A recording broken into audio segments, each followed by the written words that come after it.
to high single figures. So it means a cloudy start to Thursday, outbreaks of rain across central and northern parts of the UK. But through the day, it should lift and break a little to allow a few glimmers of sunshine ahead of further rain trying to move in from the southwest. Colder air also moving in across Scotland, and that tries to push in further across Scotland and into Northern Ireland, Northern England over the next few days, turning a bit colder.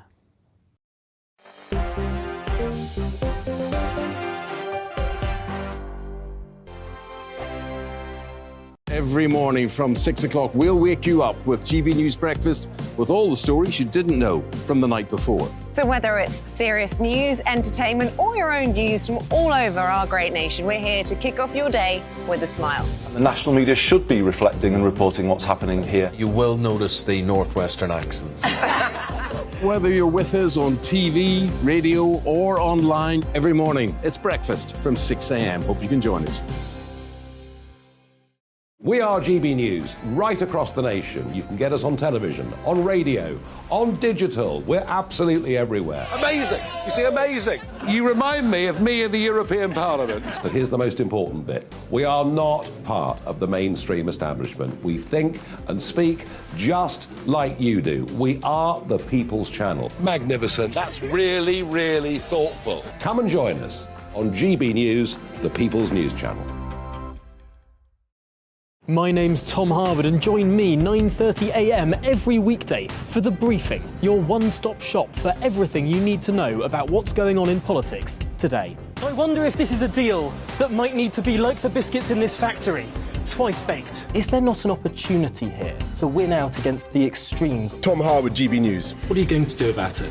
Things should have been done differently, and they certainly are being done differently. Don't miss it. The Briefing with me, Tom Harwood, 9:30 Monday to Friday on GB News. Join me, Nana Akue, Saturday and Sunday afternoons on GB News.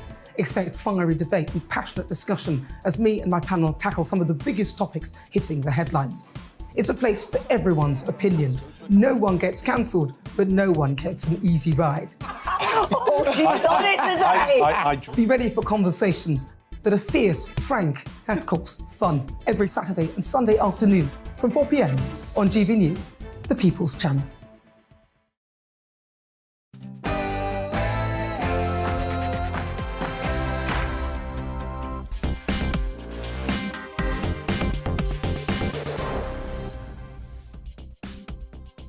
Good evening. Well, the nurses are on strike again.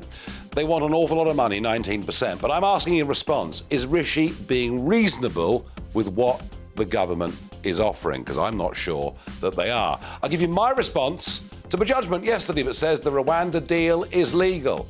Let's find out. I'll give you my view as to whether it's actually ever going to happen. Joining me on Talking Pints, Katie Waisel. She was a star on X Factor and now runs a charity for those that are left high and dry by reality television, and there are just too many of them. All of that, those big debates in just a moment. First, let's get the news with Polly Middlehurst.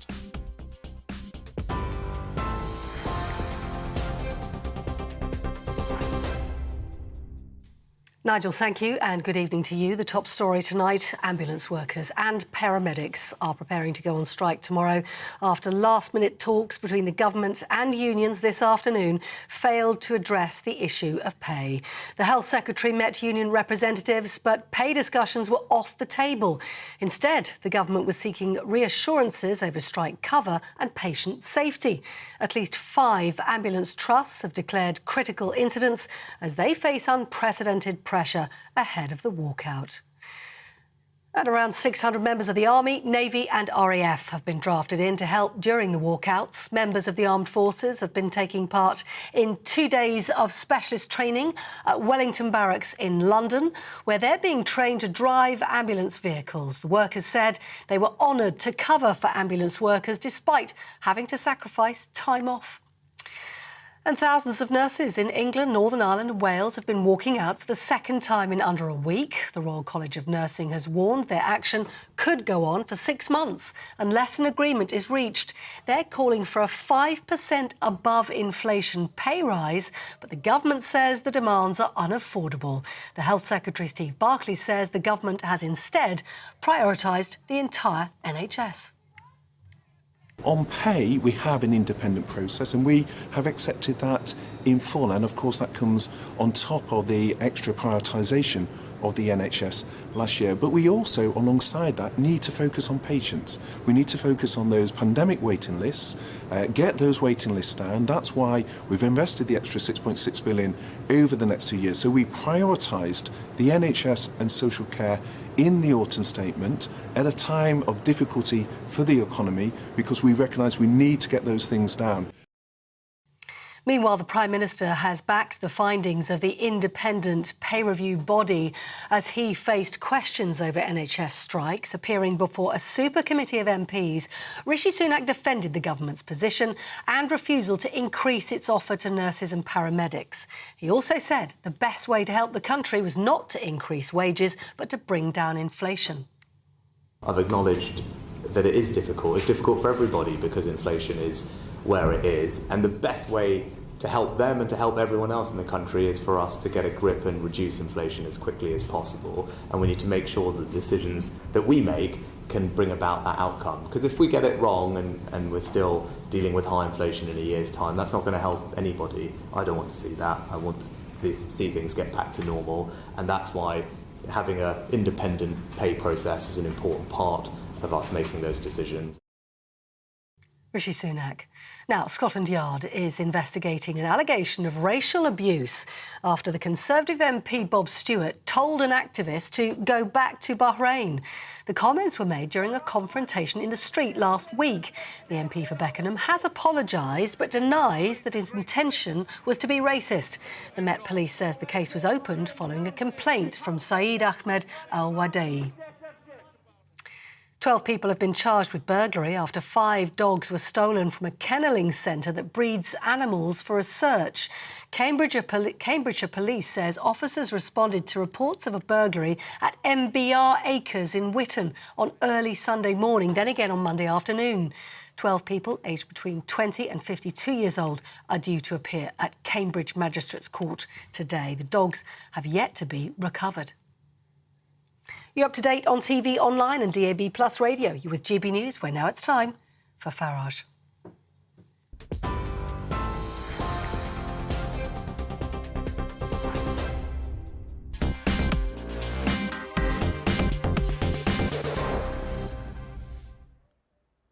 Good evening. Well, it's the second day of a national nurses' strike, and that is bad news. Operations cancelled, waiting lists getting even longer, and that, of course, ahead of an ambulance strike, which will go ahead tomorrow, with the Army doing their best to fill in for those roles, and many other strikes this week, including the Post Office and Border Force. But let's stick for the moment to the nurses. Now, their demand for a 19% pay rise, I mean, that's for the birds. It isn't going to happen, but I guess we could call it a negotiating position.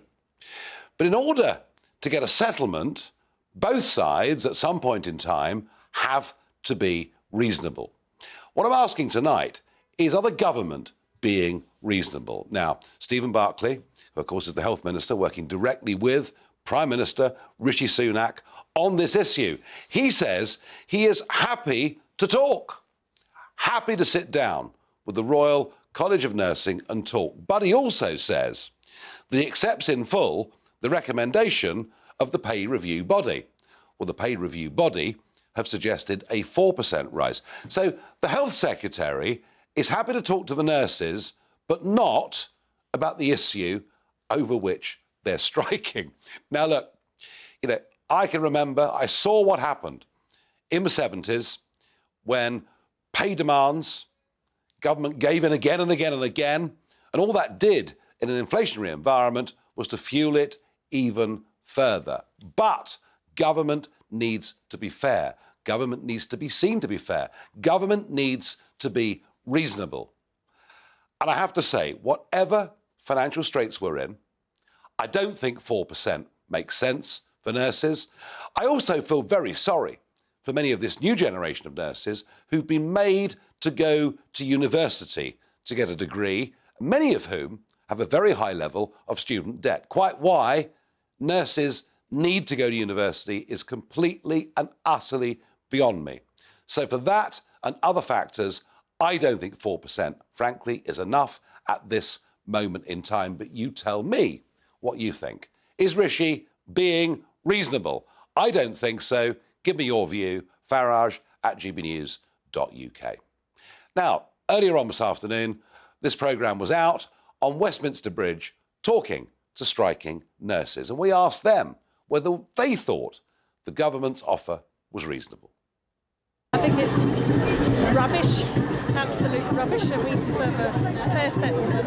We're not asking for much, we're not greedy, we're just asking for a cost of living support. At the moment, nobody's coming into nursing because they're looking around at what's going on and saying to themselves, what's the point? So in order to get our new graduates into nursing, we need to make the working conditions a little bit better for them. Nowadays, most of our experienced and well-trained nurses are leaving because we can't survive with the current situation with the economy. You can see what we think of the government's offer. That's all of us telling you. It's not good enough. Do you think Rishi Sunak has behaved reasonably over this? Appallingly, appallingly. They should get rid of the whole lot of them and bring in somebody who feels like everyone else should feel. Because we are doing this to save you, to save... Well, perhaps not surprisingly, if you talk to striking protesters on a bridge in London, you're going to get a fairly strong point of view. But I return to that word, reasonable. Both sides need to be reasonable if we're going to settle this dispute, because the prospect of this dragging on for a further 6 months, given the awful state much of the NHS is currently in, is frankly unacceptable. Well, joining me now from County Durham is Sam Lees, a clinical nurse specialist. And Sam, welcome. Welcome to the programme. You've heard my view. I don't think the government are being reasonable, but Sam, would you accept that by the same token, given where we are as a country, given the massive escalation of national debt during lockdown and much else, that actually the nurses' demand, the RCN's demand for 19% isn't reasonable either? Well, I think it's we need to think about it in terms of negotiating. I mean, for the last 12 years, nurses and all healthcare professionals under Agenda for Change have had pay cuts or pay freezes. And now what we're seeing is the lack of staff across all services and a massive recruitment and retention issue, which is then linking in to sort of the staffing levels. So whether or not I agree with the 19%, there's not actually been any negotiations yet. So that needs to start. OK, no, listen, Tom, I take that point. I take that point fully. But Stephen Barclay, the Health Secretary, says he's happy to talk, but he accepts the independent pay body review of 4%. So what else is there to talk about with nursing at the moment other than pay? Well, I don't see how you can leave the pay aspect out of it when we've got, like I said, a massive recruitment and retention problem right across the country. I mean, adequate staffing levels is absolutely necessary for patient safety and patient care. And in order to get that, staff have to feel that they're being paid appropriately as well. And that's what a lot of staff don't feel that they are, which is why you're getting a lot of people leaving. So you're saying to me that people are leaving because of money more than working conditions, or is it a little bit of both? It's both. It's both. I think the working conditions are a massive part. I mean, you've got nursing, well, not just nursing staff, but all healthcare professionals not being able to take breaks, working over their hours, late over their hours, often unpaid, then finding it difficult to take that time back. So that's all having its toll, along with 12 years of pay cuts and pay freezes. Yeah, I mean, look, here's the funny thing. We're now spending 12% of our national cake. 12% of our gross domestic product is now being spent on health. That's gone up 50% over the course of the last decade, pro rata. So it's not as if we're not putting money into the health service. And maybe this is an unfair question, but what's going wrong? Well, I think personally, just my observations of it is that a lot of the money, because there isn't the staff on the shop floor, there isn't the healthcare to be able to be provided. So therefore, it has to be outsourced to the private sector. So that's where a lot of the increase in money has gone to, is into the private sector to cover for the NHS lack of staff. Yeah, we do see eye-wateringly, don't we? Sometimes agency workers are recruited at very, very big sums of money. And let me just finish with you. I mean, you're doing this job. I can tell from the way you're speaking about it, you care passionately about what you do, as I think the vast majority of nurses do. What's your position? Are you prepared? Are you prepared to go on striking week after week? I probably should explain. The organisation that I work for, we didn't meet the threshold to be able to strike, so I'm supporting my colleagues in other trusts who are able to strike. It's quite frustrating to not be able to join them properly on a picket line. But yes, if and when we get the opportunity again to vote within 6 months, then hopefully there'll be more trusts that will meet the threshold. Don't you just feel sometimes, aren't patients being let down by nurses? No, patients are being let down by the government. The nurses that we're doing, and all healthcare professionals, are doing absolutely the best that they can with the resources that they've got. So no, I don't feel that patients are being let down by healthcare professionals at all. All right, Sam Lees, thank you for joining us on this debate. Thank you. And keen to get your reactions. Is Rishi being reasonable? I don't think he is. I think if he sticks to this course, we ain't going to get a settlement soon, and I really think we need one. In a moment, Rwanda, we were told yesterday by the High Court, it's legal. Does that mean the government's problems on cross-border channel crossings are about to end? We'll debate that in just a moment.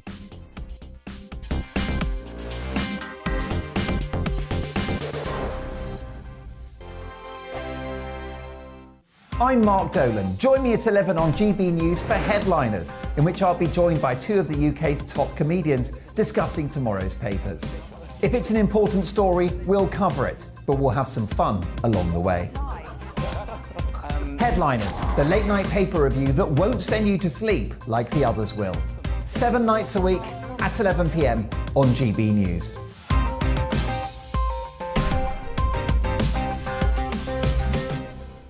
Hello, I'm Michelle Dewberry, and you can join me every weekday 6 till 7 on Jubes and Kerr. Me and my panel will get stuck right into the day's events, and I can tell you, in fact, I can warn you, expect some robust debates, some strong opinions and perspectives from both sides of the fence. It's about you at home as well. I love to read out all of your comments, or at least as many as I can. So join me, Michelle Dewberry, Monday to Friday, 6 till 7 on Jubes and Kerr. I'm Mark White. As GB News Home and Security Editor, I cover those key issues that are so important to you. Our authorities, our communities doing all they can to combat violent crime. With the public services under unbearable strain, why are we still failing to control our borders? Defence, the first priority of any government, has been continually hollowed out. Can we trust our politicians to protect the armed forces? Join me, Mark White, on GB News. We are GB News, the People's Channel. And right across the United Kingdom. You can find us on Sky Channel 512. Virgin Media Channel 604. Freesat Channel 216. Freeview Channel 236. And YouView Channel 236. You can also take us with you on DAB Plus Radio. With the GB News app and at the website gbnews.uk. We're absolutely everywhere. Come join us on GB News, the People's Channel, Britain's news channel.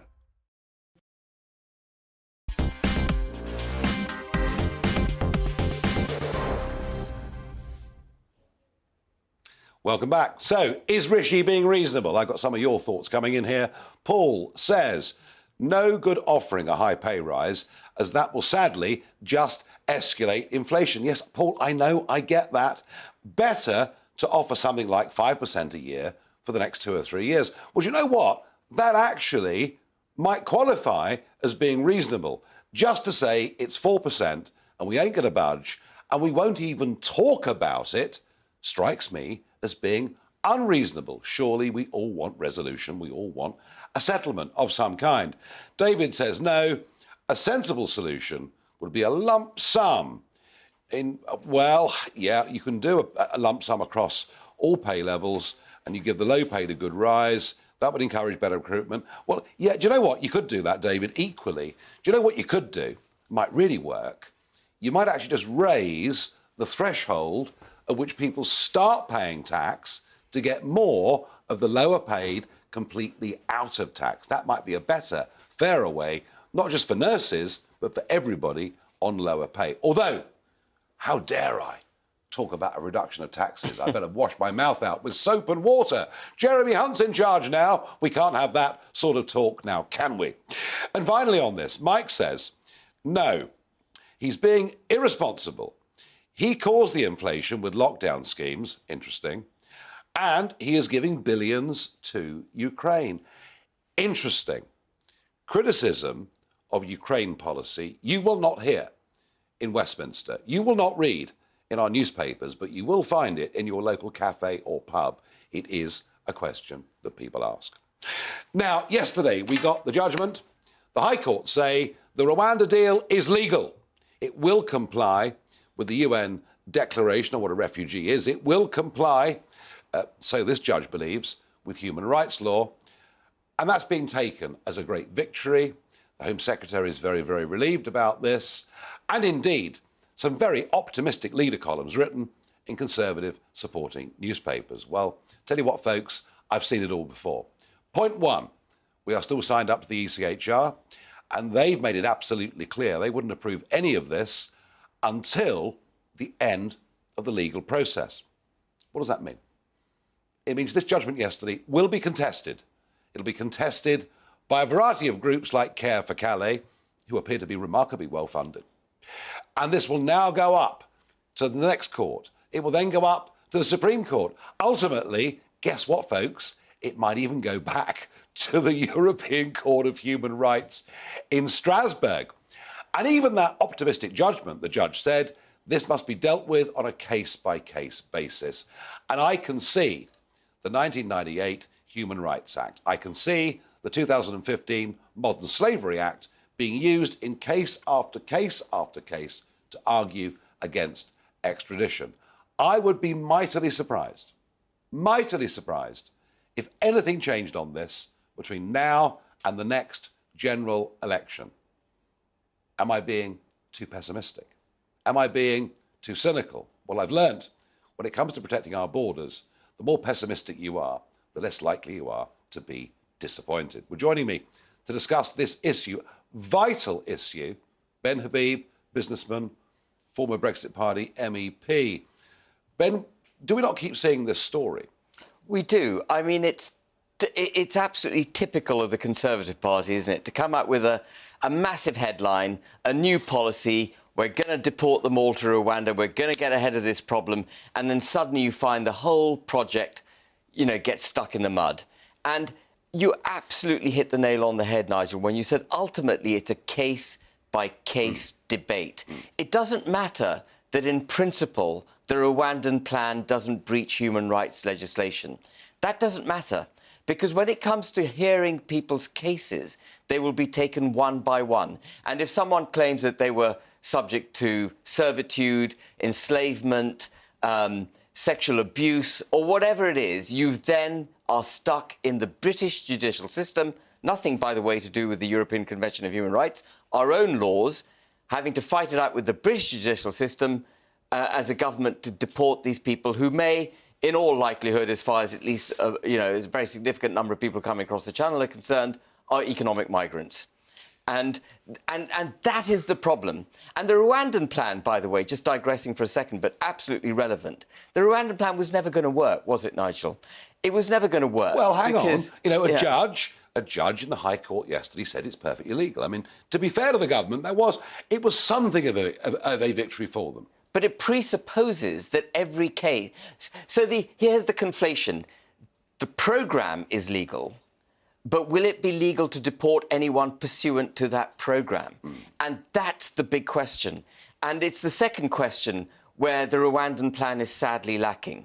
And, you know, when you think about it, of course, Rwanda was going to sign up to it. We paid them £120 million up front. I think we've paid them another 20 million since then. And there's a hotel, there's a 50-bedroom luxury hotel. Which we've all seen photographs of, waiting for these people. Sue Reed, who comes on this programme sometimes, read a piece in today's Daily Mail. Yeah. But it's a lovely hotel, it's empty, but we've already parted with a great deal of money, haven't we? We have 1.5% of the GDP of Rwanda. No wonder they'd sign up to this. This was manna from heaven. It was money from the British government, effectively, to play the 24-hour news cycle, to get the headlines that the Tory party wanted. And the Tory party, no doubt, will now be banging their drums going, look, we told you it was legal, but they're missing the point. They still won't be able to implement it. And there are a whole host of other issues with the Rwandan plan, by the way. It only applies to single men.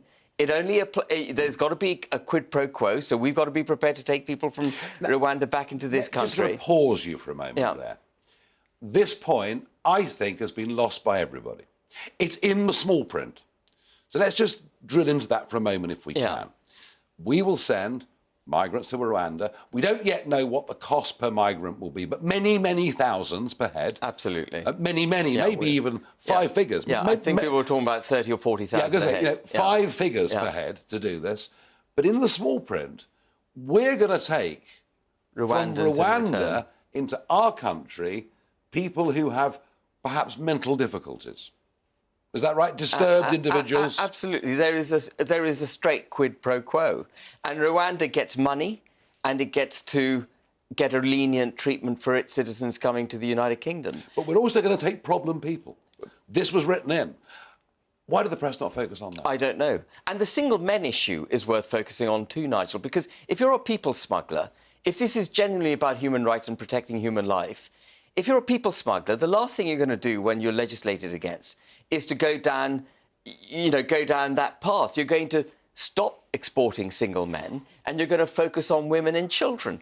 So what they're actually doing with the Rwandan plan is putting women and children in danger in the Channel, assuming the Rwandan plan were to work, which it won't.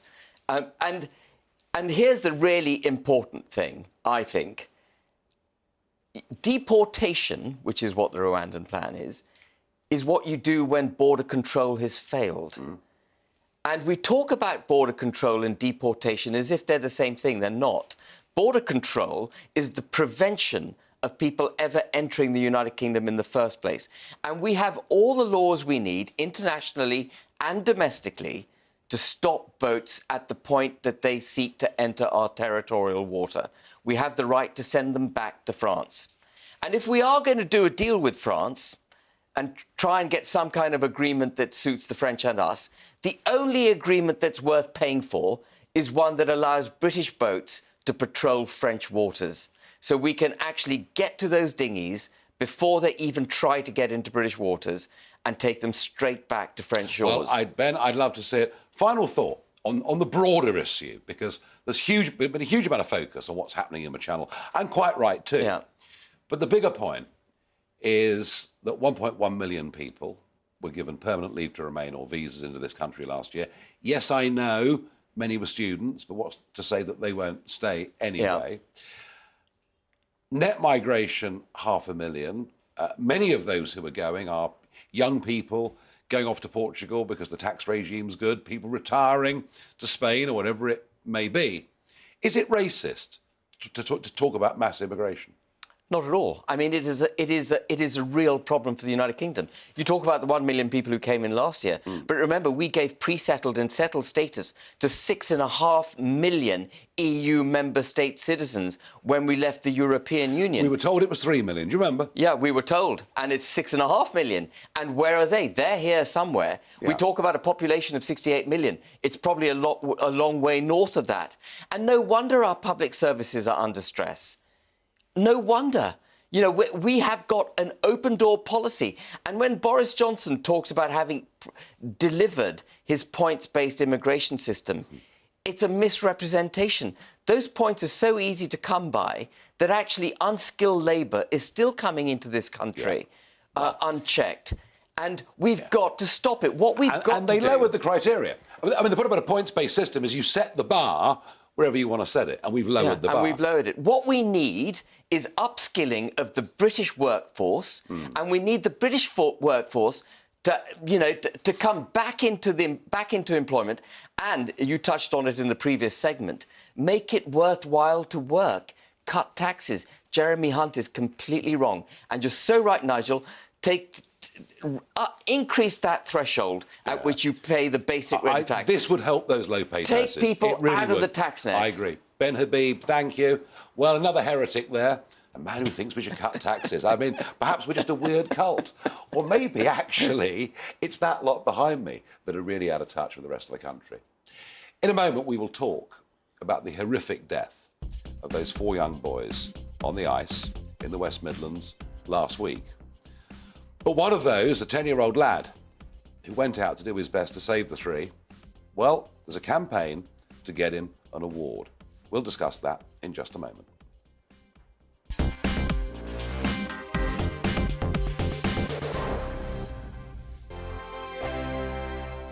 Monday to Thursday, 9 p.m. till 11 p.m. Join me, Dan Wootton. I'll bring you the sharpest takes and hottest debates. Do you not believe in prisons? I don't believe in prisons. I'm completely stunned. I guarantee you there'll be no spin, no bias, no censorship. I actually was personally quite offended by it.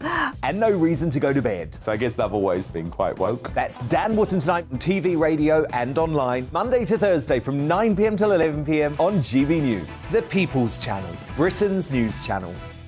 Every morning from 6 o'clock, we'll wake you up with GB News Breakfast with all the stories you didn't know from the night before. So whether it's serious news, entertainment, or your own views from all over our great nation, we're here to kick off your day with a smile. The national media should be reflecting and reporting what's happening here. You will notice the northwestern accents.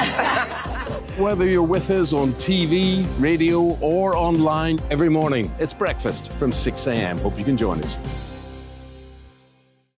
Join me every Sunday at 6 p.m. for Gloria Meets. In exclusive interviews, I'll be finding out who our politicians really are and what they really think. It's something that you would never want anyone to suffer. I didn't know what channels there were. I didn't think I'd be believed. I must have weighed about 7 stone and I'm 5'8". My instincts was to sort of cover this up. I mean, clearly that was a mistake. Join me every Sunday at 6 p.m. on GB News, the People's Channel, Britain's news channel.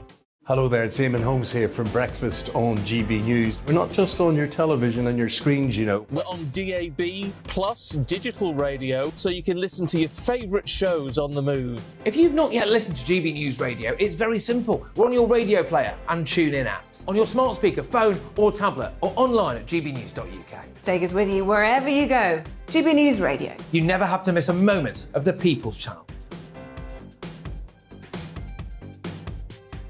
My name's Tom Harwood and join me 9:30 a.m. every weekday for The Briefing, your one-stop shop for everything you need to know about what's going on in politics today. I wonder if this is a deal that might need to be like the biscuits in this factory, twice baked. Is there not an opportunity here to win out against the extremes? Tom Harwood, GB News. What are you going to do about it?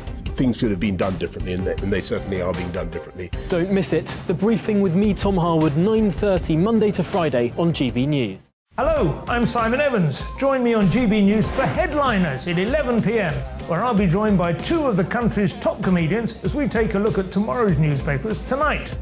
If it's a big story, we'll be covering it, I guarantee, but we'll also have some fun along the way. That's GB News Headliners at 11 p.m. We won't put you to sleep, unlike some of the other paper review shows out there. So join us, 11 p.m, 7 nights a week.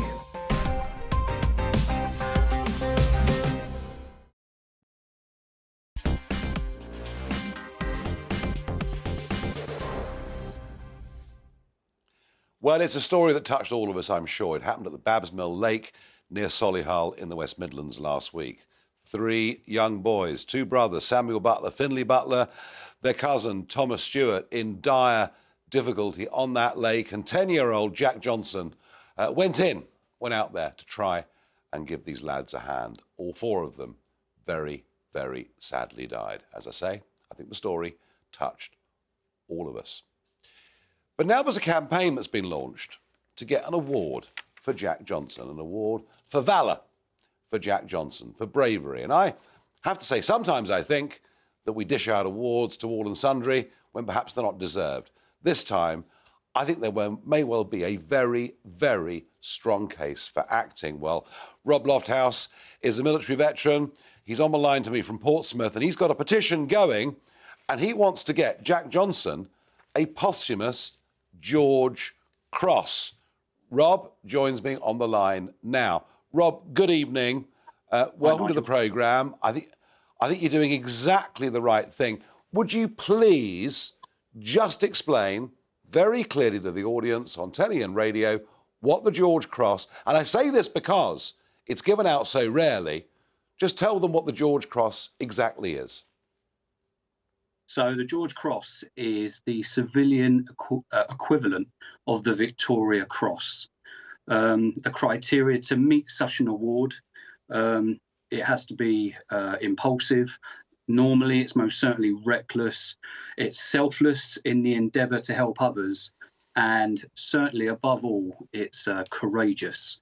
And that is on par with the Victoria Cross, which is awarded to armed forces personnel for extreme gallantry. Yes, I mean, it's a medal that is given out, well, Victoria Crosses too, I guess, but it's a medal that is given out very rarely. What makes you think, Rob, that your petition's got a chance here of succeeding? Have you got MPs supporting you? Have you got public figures supporting you? Is that what you're looking to try and do? So when the story broke, as you can imagine, kids going through the ice, it's devastating. I mean, if I was to lose any of my kids in such a thing, it would absolutely shatter me. And when you come to learn of the boys, certainly Finlay and Samuel Butler, their cousin Thomas Stewart, and then the fourth lad came into the equation, Jack Johnson, who was only 10 years old. He was not part of their party. He was just happened to be walking on by, I suppose, and he took it upon himself to try and lend a hand, and it cost him his life. And that just had me, not as well as heartbroken, just had me in absolute awe that normally you expect lantern-jawed heroes to come to the rescue and save the day. This is a 10-year-old boy that gave everything in his, I dare say, his childhood naivety to try and do some good on a bad day. And I said to the wife, I said, that's got George Cross written all over it. And, you know, I was trying to keep myself together, and Nikki was very calm and understanding. She went, well, why don't you put in for why don't you start one of them petitions? And I've only been doing it about 3 or 4 days now, and it's just got over 7,000 signatures. No political Well, I tell you what, Rob. I tell you what, Rob. We are going to do our best here at GB News to help you get that number up substantially. Thank you, Nigel. Absolutely. I think you're right. As I say, I don't often go along with these. I think sometimes we're inclined to say, let's give people awards and honours, but I think you're absolutely right. This is George Cross material. This is the equivalent of people in the Blitz going into burning buildings and taking people out, and sometimes getting away with it themselves and sometimes not. It's absolutely on a par with that. I agree with you entirely.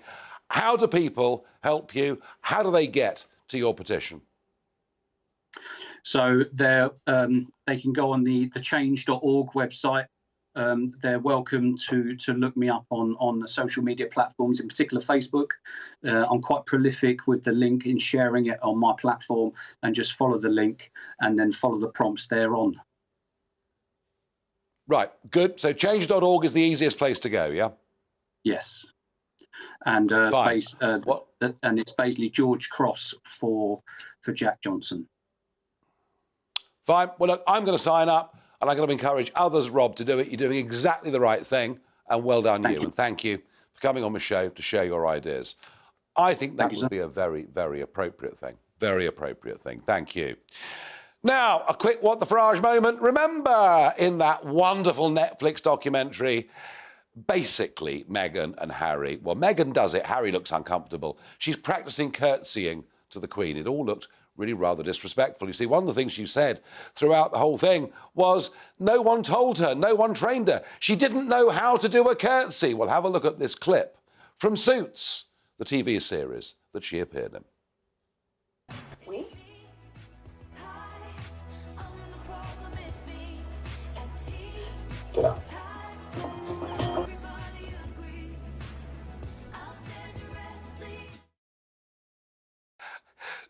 So there you are. In her professional life, working in the TV series Suits, she had to curtsy. But somehow, when she married Prince Harry, she forgot what a curtsy was and had to make a huge, huge deal of it and how awkward and difficult the whole thing was. No doubt she felt oppressed by all of it. Now, Meghan does raise very, very strong opinions on both sides of the divide. Jeremy Clarkson, in his article in The Sun a couple of days ago, went, I think, a little bit too far. He said that he hated her. And hate, I don't think hate's a particularly good word to use. Well, the Independent Press Complaints Commission have received more complaints about Jeremy Clarkson's article in The Sun than any that they've ever had in the history of the organisation. IPSO have never had so many complaints. And Clarkson has now apologised, and the Sun newspaper have taken the article down. But Meghan does tend to drive people absolutely, totally and utterly balmy. A congressional committee have decided that they think Donald Trump ought to face criminal proceedings along with all of those around him. I doubt much directly will come of that. And a quick final thought on this section. Sunak today, there he was before the committee, and he will not rule out the fuel escalator being put back next spring on a litre of fuel. It could mean as much as 12p a litre extra tax going on a litre of fuel. While I'm on it, have you noticed diesel is 25p more expensive than unleaded, and unleaded in parts of London and the southeast appears to be running out. I am not trying to spark the madness we saw earlier this year. I'm just pointing out there are some real, genuine problems with fuel supply and fuel prices, and we're going to do a big feature on all of this on Thursday of this week. In a moment, I'll be joined on Talking Pints by Katie Waisel. She was on, back in 2010, The X Factor, when it was just the most mega programme on British television. But she'll tell us about the dark side of people who go on big reality shows and find a bit of fame overnight.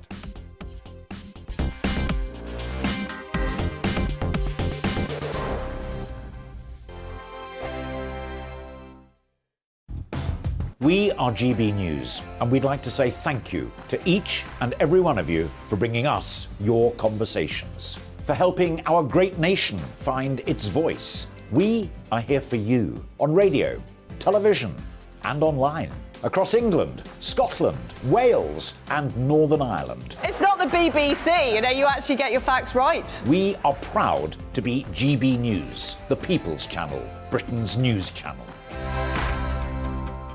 Hi there, it's Stephen and Anne. At breakfast from 6 a.m, you'll always be caught up with everything you need to know, the latest headlines, opinions, and debates. We'll bring you the good news and the bad, but most of all, we're here for you. Remember, send in your views and let us know what you would like us to talk about. That's because we're your news channel. And every morning at 6 a.m, it's breakfast on GB News. Monday to Thursday on GB News, it's Bev Turner Today from 10 a.m. We're going to be here for you, our GB News family, to keep you up to date, but also make you smile. There's a guy who went from puberty to adultery. And I can't wait to bring a few of my own opinions. I have no time for cultural totalitarianism. We'll engage in passionate, but always polite debate, with your thoughts and opinions at the centre of it all. Only on GB News, the People's Channel, Britain's news channel. Join me, Nana Akue, Saturday and Sunday afternoons on GB News. Expect fiery debate and passionate discussion as me and my panel tackle some of the biggest topics hitting the headlines. It's a place for everyone's opinion. No one gets cancelled, but no one gets an easy ride. Oh, she's on it today! Be ready for conversations that are fierce, frank, and of course, fun. Every Saturday and Sunday afternoon from 4 p.m. on GB News, the People's Channel. Join my show Farage, 7 p.m. till 8 p.m. Monday through Thursday, and there you will get opinion, analysis, debate, and I'll cover stories that nobody else dares to touch. You've been cancelled. Join the club. Oh, my goodness me. And then for the last 15 minutes, Talking Pints. We're over a drink. We have a civilised conversation with someone. We very often disagree, but we do it in a grown-up way. Come and join me on Farage.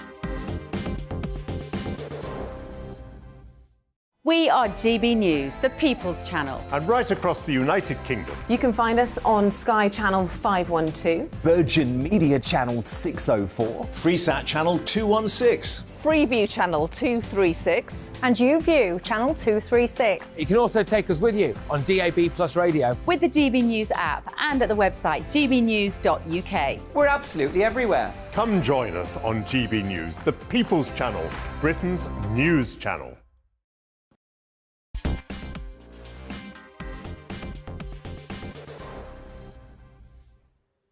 It's that time of the day. Yes, it's Talking Pints. I'm joined by Katie Worsell. Katie, welcome to the programme. Thank you for having me. Now, there you were.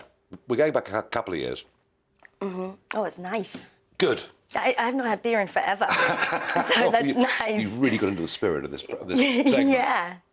So you're out there, you're trying to make your own way in music and journalism and life, and suddenly X Factor comes along. Right. It's difficult to almost explain to people now just how mega as a show that was.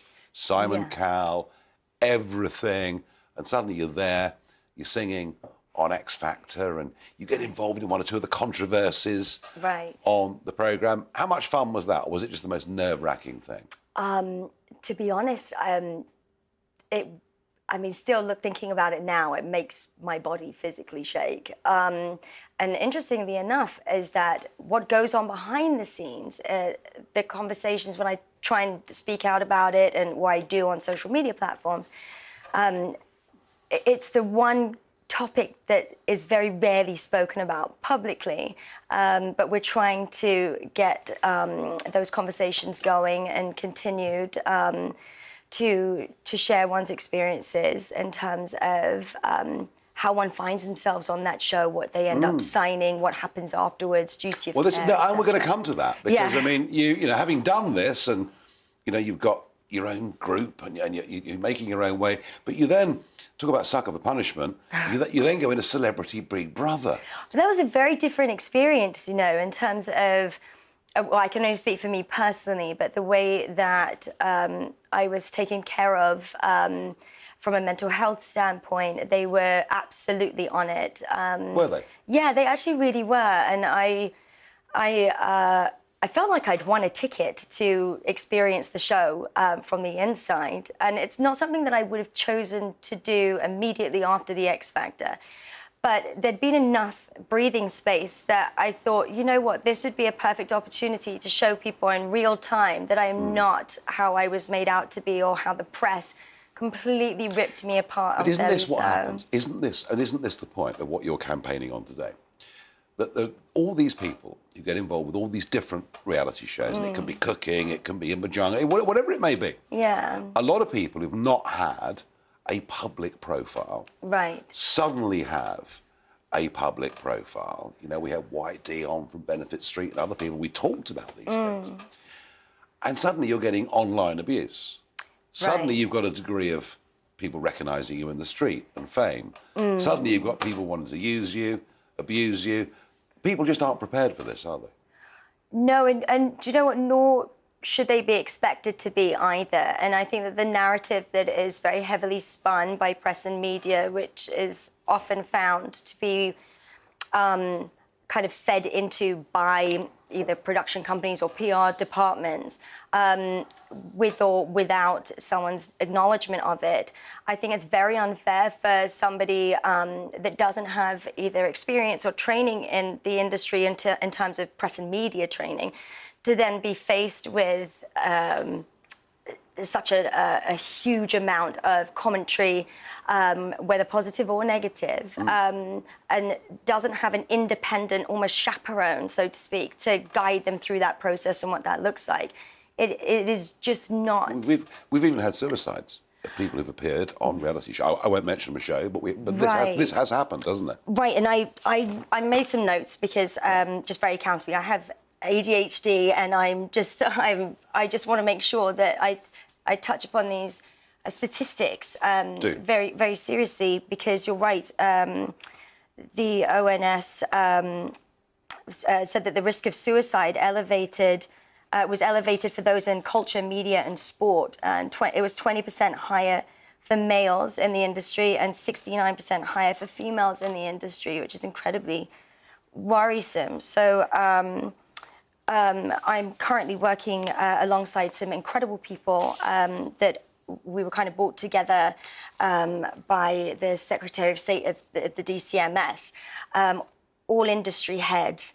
And here I made some notes on, because this is important. So it's a cross-industry roundtable committee that we're working on creating an independent standards authority to prevent, monitor, and protect against bullying, harassment, discrimination, etc. And with my own charity as well, the OWL Foundation, to provide that safe space for people that are not employees, so to speak, or maybe from self-employed, that are experiencing what we're talking about, that are vulnerable or potential victims of misconduct or abuse. Which you've suffered yourself. Yes, I have. To turn to for mental health support and legal advice and guidance through that process. Because right now, it's like finding a needle in a haystack in terms of looking for the right law and legislation. Is there not a responsibility here on the programmes themselves? 100%. 100%.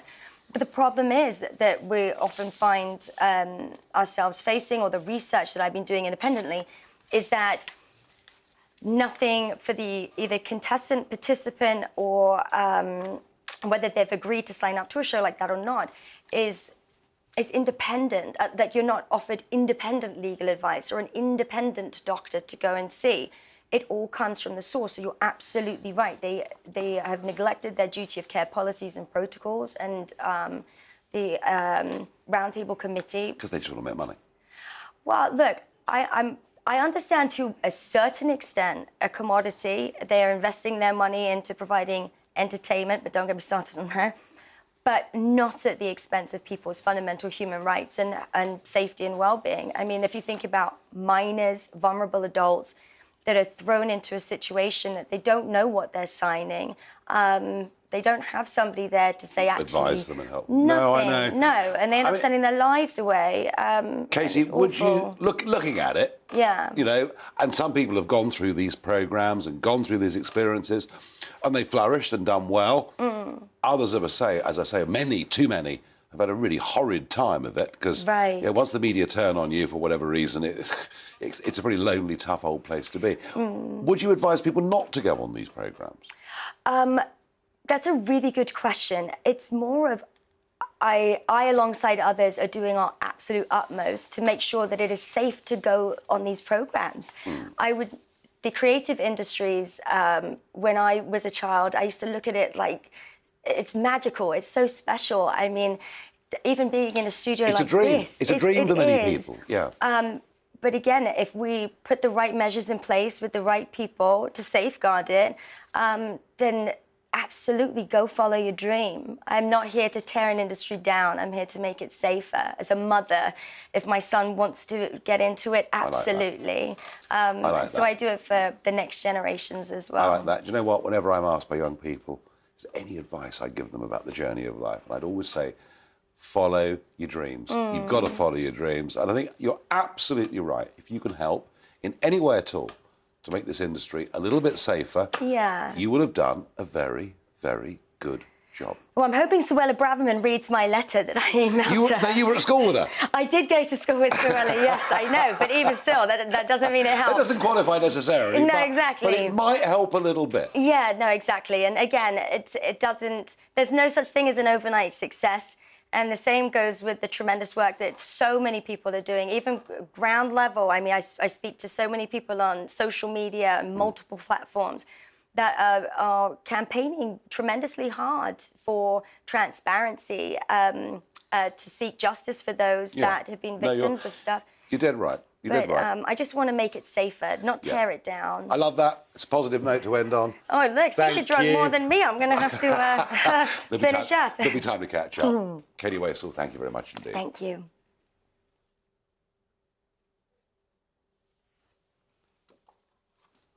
OK, we've now got time for Barrage the Farage. Yes, we have. You send me in your questions. Rob asks, would Gary Neville make a good Labour Party MP? Well, I tell you what, Gary Neville may well have been quite good at football, and at one point might have been quite a good football pundit. But I think what happened on ITV during that World Cup special, I mean, it was an all-out advert for the Labour Party to compare the difficulty of nurses on the NHS to virtually slave migrant labourers who worked on those buildings in Qatar was an absolute disgrace, and ITV should make it very, very clear. He will not be on the programme again unless, I mean, if they want to turn it into a sort of pub-style debate before the football, get somebody on with a different point of view. But that's not what people switch on for. They switched on to watch the football in what was perhaps, ultimately, one of the best World Cup finals that has ever been seen. So, Mr. Neville, no more. Thank you very much indeed. Mary says, do you think Rwanda will happen and will it make a difference? Well, I think, to be frank, Mary, we covered that already. I don't think it really is going to happen at all. And finally, Mike asks, do you think the money could be found to fund a pay rise for the nurses if the NHS reduced levels of waste, corruption, diversity trainers and other pointless jobs? Mike, I'm going to finish on this point. We are now spending 12% per annum of our GDP, of our national cake, on health. A decade ago, it was barely pushing 8%. We've massively increased the amount of money we're putting into the health service, and the results get worse and worse and worse. It is part of broken Britain. Something is fundamentally wrong, but you can't put all of that down to the nurses when they need to be offered a reasonable deal. Enough from me. Now, Mark Stein, I was very sad to hear, has suffered a couple of heart attacks and is not in great shape. He's recuperating in France. We wish him very, very well. Tonight, stepping in for him is Patrick Christie. It's quite shocking news. Yes, indeed, absolutely. Well, we obviously wish Mark all the best. Yeah. But yes, I've got loads coming your way. Just quickly, we are going to be looking at some of the staff who've been sacked at these migrant hotels, and we're all, as well, going to be talking a lot about what's been going on in terms of the Rwanda deal. We've got a grooming gang investigation for you. You're not going to want to miss the latest on that. That really is shocking stuff. And yes, our military heroes, yes, again, are filling in for the void for striking workers. Hello there, I'm Greg Dewhurst and welcome to your latest forecast from the Met Office. Over the next few days there'll be further outbreaks of rain and showers across the UK. It'll often be quite cloudy, but temperatures around average. If we look at the bigger picture, we can see low pressure remains in charge of our weather over the next few days, bringing wet and windy weather, particularly across the north of the UK, but even in the south we'll see some wet weather at times, but in between there will be some drier interludes. Through Tuesday evening, we'll see a batch of heavy, more persistent rain moving in across parts of Wales, stretching up into parts of northern England, later the Midlands, southwest England. Either side of this, some clear spells, but Northern Ireland, Scotland seeing also some outbreaks of showery rain. Temperatures overall remaining above freezing, so a frost-free start to Wednesday morning, but a wet start. Outbreaks of rain pushing east across England and Wales, some of this heavy at times. Frequent showers across Northern Ireland, Northern England and Scotland through the day. Some sunny spells in between though, blown in on quite a blustery wind, but brightening up for much of England and Wales into the afternoon. Sunny spells, temperatures generally 7 to 11 Celsius, feeling a little cooler across the north with the brisk wind. Into the evening time on Wednesday, we've got clear skies initially, however it does start to become cloudier as this batch of weather moves in from the Atlantic, bringing some rain into parts of Wales, southern counties of England. Clearer skies further north and Northern Ireland into Scotland means it will turn quite chilly here with some scattered showers, 4 or 5 Celsius in the south, holding up with the cloud and rain.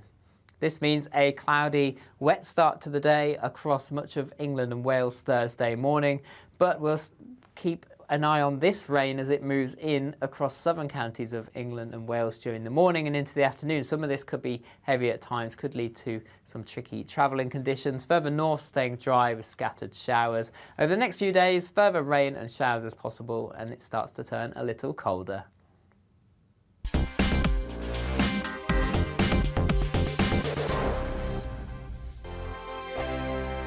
Monday to Thursday nights on GB News. At 6, it's Dubes & Co. 7 o'clock, Farage.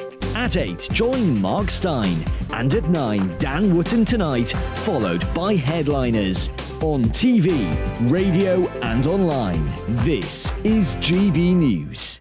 Here on GB News Live, we'll be keeping you in the picture, finding out what's happening across the country and finding out why it matters to you. We'll have the facts fast with our team of reporters and specialist correspondents. Wherever it's happening, we'll be there from 12 noon on TV, radio and online. GB News, the People's Channel, Britain's news channel. Hello, I'm Michelle Dewberry and you can join me every weekday 6 till 7 on Jubes and Kerr. Me and my panel will get stuck right into the day's events and I can tell you, in fact, I can warn you, expect some robust debates, some strong opinions and perspectives from both sides of the fence. It's about you at home as well. I love to read out all of your comments, or at least as many as I can. So join me, Michelle Dewberry, Monday to Friday, 6 till 7 on Jubes and Kerr. We are GB News, the People's Channel. Why not take us home with you by visiting the GB News shop at gbnews.store. You'll find all the official merchandise, a really good present actually for yourself, your friends or your family. We ship across the UK mainland at no extra cost. GB News, the People's Channel. I'm Mark White. As GB News Home and Security Editor, I cover those key issues that are so important to you. Our authorities, our communities doing all they can to combat violent crime. With the public services under unbearable strain, why are we still failing to control our borders? Defence, the first priority of any government, has been continually hollowed out. Can we trust our politicians to protect the armed forces? Join me, Mark White, on GB News.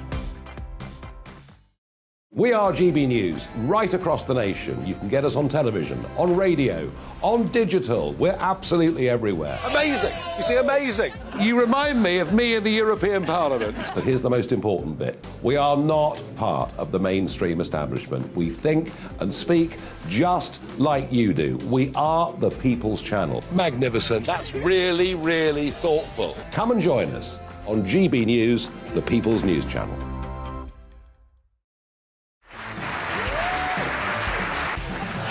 My name is Andrew Doyle. Join me every Sunday evening at 7 p.m. for Free Speech Nation. This is a show where we address current affairs and news stories of the week with the help of two wonderful comedian panellists. I brought in comics because I want to give it a lighter edge, and also they work for less. See you there.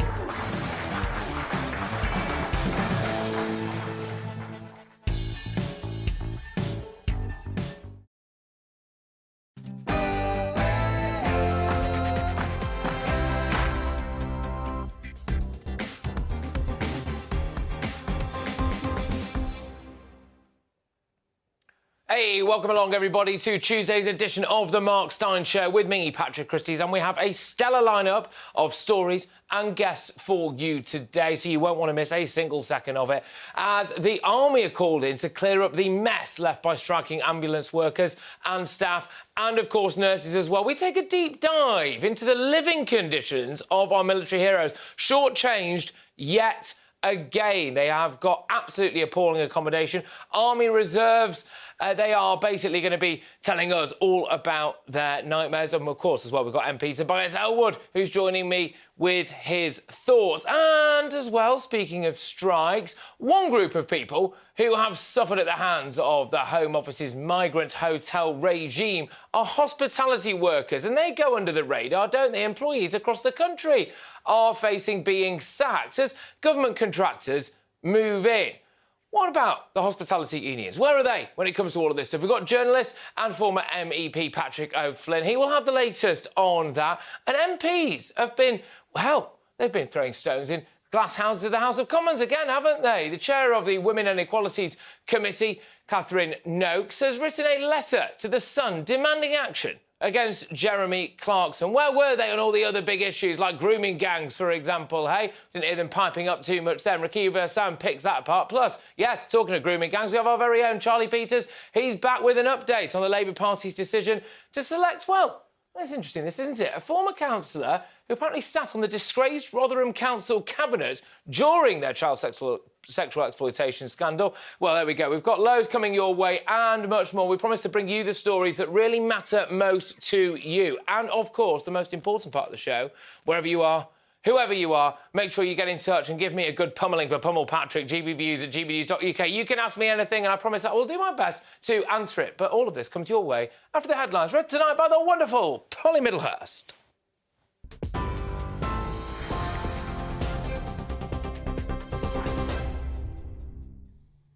Patrick, thank you, and good evening to you. Well, as you've been hearing, ambulance workers and paramedics are preparing to strike tomorrow after last-minute talks between the government and unions failed to address the issue of pay. The Health Secretary met union representatives this afternoon, but pay discussions were off the table. Instead, the government sought reassurances over strike cover and patient safety. At least 5 ambulance trusts have declared critical incidents as they face unprecedented pressure ahead of the walkout. Well, as you're also hearing, 600 members of the Army, Navy and RAF have been drafted in to help during the walkouts. Members of the armed forces have been taking part in 2 days of specialist training at Wellington Barracks in London, where they're being trained to drive ambulance vehicles. The workers said they were honoured to cover for ambulance workers despite having to sacrifice their own time off. Well, thousands of nurses in England, Northern Ireland and Wales have been walking out for the second time in under a week today. The Royal College of Nursing has warned their action could go on for another 6 months unless an agreement can be reached. They're calling for a 5% above inflation pay rise, but the government says its demands are unaffordable. The Health Secretary, Steve Barclay, saying the government has prioritised the NHS. On pay, we have an independent process and we have accepted that in full, and of course that comes on top of the extra prioritisation of the NHS last year. But we also, alongside that, need to focus on patients. We need to focus on those pandemic waiting lists, get those waiting lists down. That's why we've invested the extra 6.6 billion over the next 2 years. So we prioritised the NHS and social care in the autumn statement at a time of difficulty for the economy, because we recognise we need to get those things down. Well, in response, the Prime Minister has backed the work of the independent